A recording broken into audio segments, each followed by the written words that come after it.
what's up, everyone? This is Ren with Dance with My Demons podcast. Are you looking to start a podcast? Then let Buzzsprout be the way. Today is a great day to start your own podcast. Whether you're looking for a new marketing channel, have a message you want to share with the world, or just think it would be fun to have your own talk show. Podcasting is an easy, inexpensive, and fun way to expand your reach online. Buzzsprout is hands down the easiest and best way to launch, promote, and track your podcast. Your show could be online and listed on all the major podcast platforms like Apple Podcast, Spotify, Google Podcast, iHeartRadio, Stitcher, and many more, just within minutes of finishing your recording. Podcasting isn't hard when you have the right partners, and the team at Buzzsprout is passionate about helping you succeed. Join over 100,000 podcasters already using Buzzsprout to get their message out to the world. With Buzzsprout, you can create something great together. Follow the link in the show notes, which lets Buzzsprout know we sent you. Buzzsprout will send you a $20 Amazon gift card if you sign up for a paid plan, and it's sent after a second paid invoice. And it helps support our show as well. Buzzsprout, the best way to create a great and professional podcast. Later.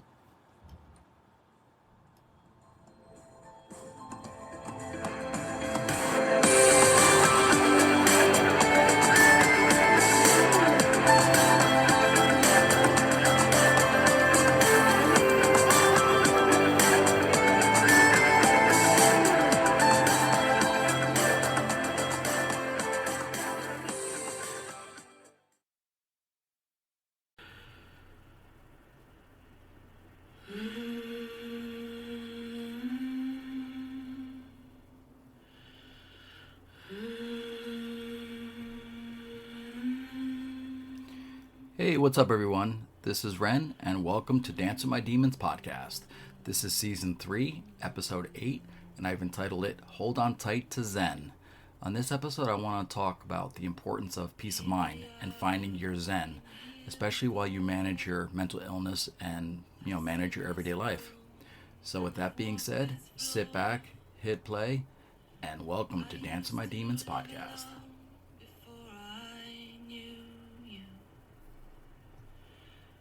I've seen your flag on the marble arch. Love is not some victory march.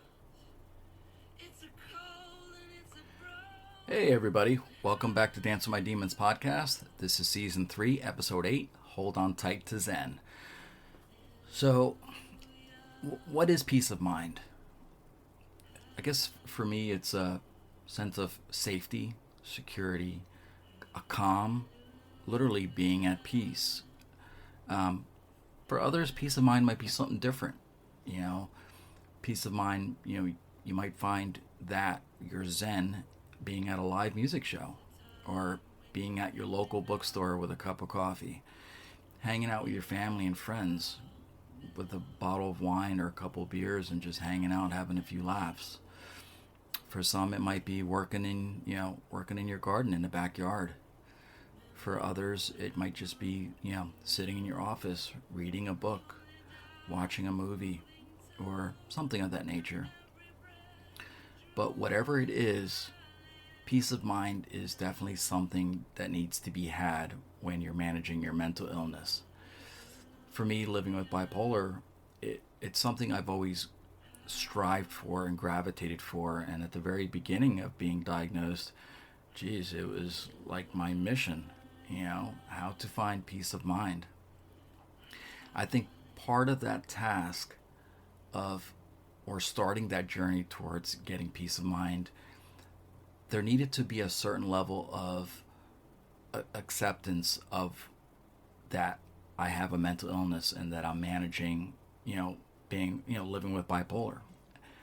It started with that and trying to discover, peace of mind, because until you fully, come to terms with it, it's not until then can you really start to do the things needed to manage your life. And part of that is getting that peace of mind.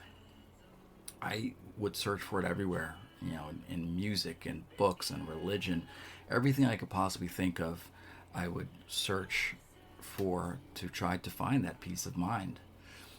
It wasn't until years later, it was a period of time where I was living completely on my own, And it was myself alone, finding myself, finding really deep inside my soul of what I needed for myself and what would work for me.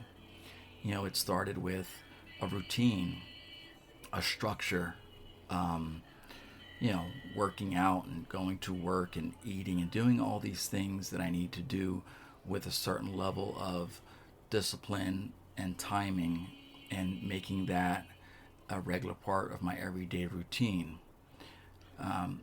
Obviously, as time has gone on, when you take on new relationships or new jobs, or things that might change in your life, which is very normal to happen in life, you have to adjust and broaden the, I guess, spectrum of terms of how you get that peace of mind, how you manage and schedule your routine. But nonetheless, finding that peace of mind is still very much necessary and needed. I understand that it can be difficult for some.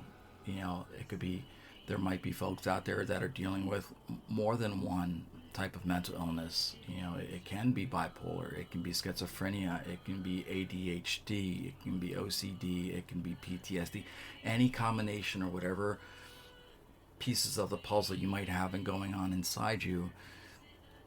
It can make it difficult.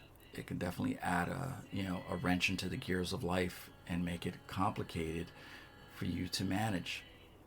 But it's still very much needed nonetheless. And it's important that you understand that about yourself first. And then once you understand that and come to terms with that in yourself, it's then is when you need to be disciplined about it and how you go about making sure you have that peace of mind. And it can't be a half-assed type of thing. It can't be a thing where you're 1 foot in, 1 foot out, or today I'm going to get my peace of mind, but tomorrow I'm not able to because so-and-so and this is going on. It can't be.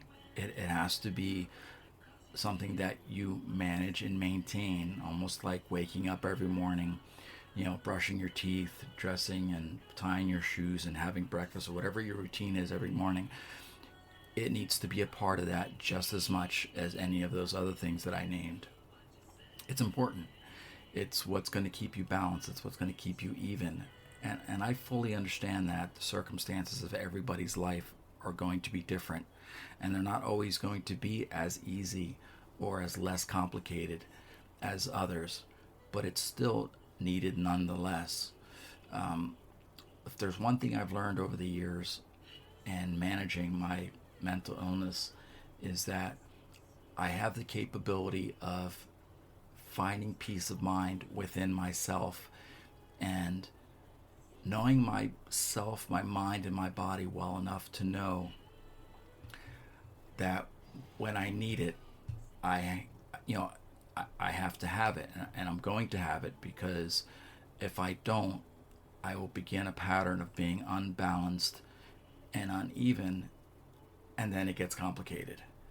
And that's, you don't want to go down that slippery slope of, not being even, not being balanced, because that's when you run into problems in your health. And you think that, you're good for a couple days of not doing things a certain way, so you'll be fine. You'll get back into that routine again, and you'll be good. And for myself, once again, I've learned with experience that's never true to be the case. Your illness is always there. It's never going to go away, and it always leads you back to it if you don't maintain that course of managing it, the importance of it.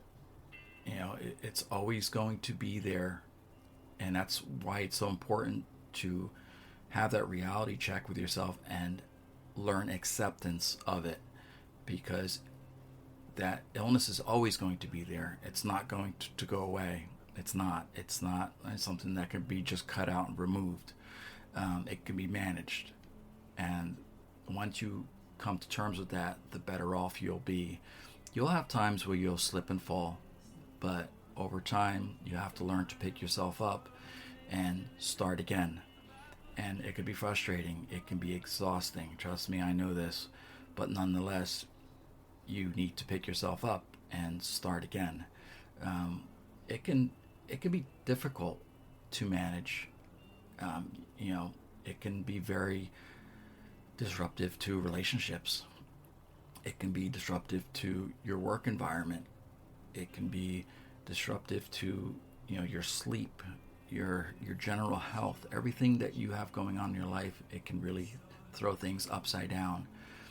So that's the importance of managing it. It needs to be managed and disciplined and stayed consistent with. Um, you know, it's probably the best lesson or advice I could give is learn to find that routine that works for you. Learn to find that peace of mind that you require for yourself. And it's okay to give it to yourself. Not everybody in your life is going to understand that, and they may never will. But you know that for yourself, and you need to keep telling yourself how important that is to your life, and not allow things or people or stuff that from our life to disrupt that. It's not always going to be easy to accept, not to yourself, at least not in the beginning, and not especially not to others. Others are always going to do, and it's very human, they're always going to do what's best for themselves, or they're always going to look at their needs first. So as they are looking at their needs, you need to be looking at your needs. And there will be times where, there'll be a certain level of guilt that people will throw at you, or a certain feeling of you're being selfish because you are not being there for their needs. Now think about that. They're telling you you're selfish because you're not taking care of your needs. And no, they're telling you you're selfish because you're taking care of your needs and you're not taking care of theirs. Think about that. Think about that good and hard when somebody tries to guilt you or make you feel a certain way because you're not giving them, I guess, the attention that they feel they deserve. Not knowing what you have going on inside yourself. That's why it's so important to be disciplined and to understand your worth, and regardless of who or what's going on around you, that you understand that your well-being, your peace of mind, your Zen comes first for you, and it will have to be the same way for them. You can't be good for somebody else if you're not good for yourself. It's just the way life works. In life we try to be the other way, but it doesn't work that way. You have those that are just natural caregivers.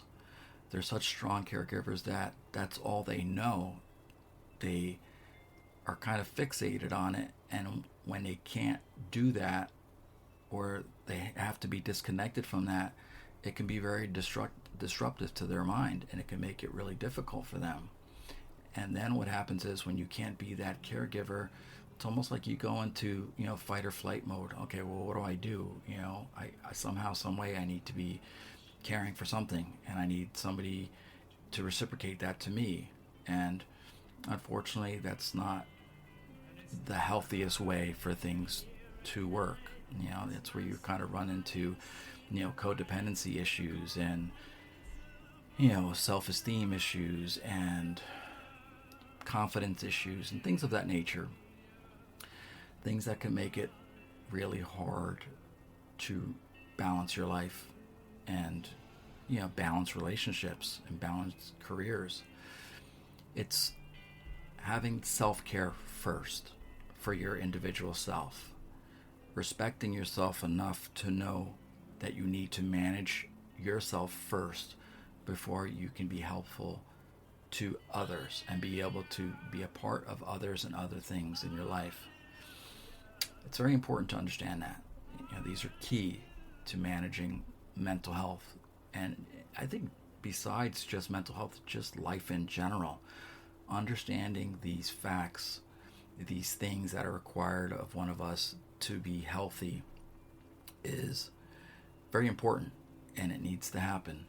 And I hope when you all listen to this episode, it really turns on a light bulb for you and makes you realize, that makes you take a good hard look inside yourself and realize, well, maybe this is, it may not be the way I've been doing things, but maybe this is another possibility of how I could do things, and maybe it'll have a healthier response in my life. Just a thought. But with that being said, I hope this episode was helpful for all of you out there, and I hope you come back for the next episode. And if any of you are going through any type of mental health crisis or emotional crisis or feeling suicidal, never forget that the National Suicide Prevention Lifeline has the 988 number here in the United States. It's a 24-hour day, 7 days a week, 365-day service. They are there with many outlets to assist you and help you on getting the proper help and attention that you need. So with that being said, stay strong in mind, stay strong in heart, but most of all, don't let the demons get you down. Later.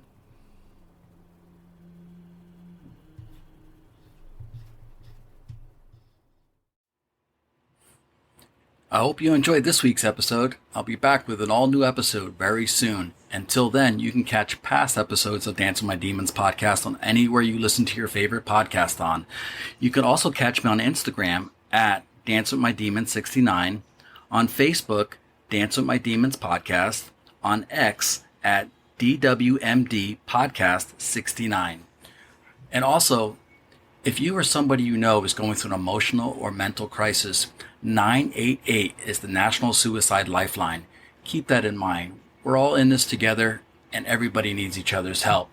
So until then, stay strong in mind, stay strong in heart, but most of all, don't let the demons get you down. Later.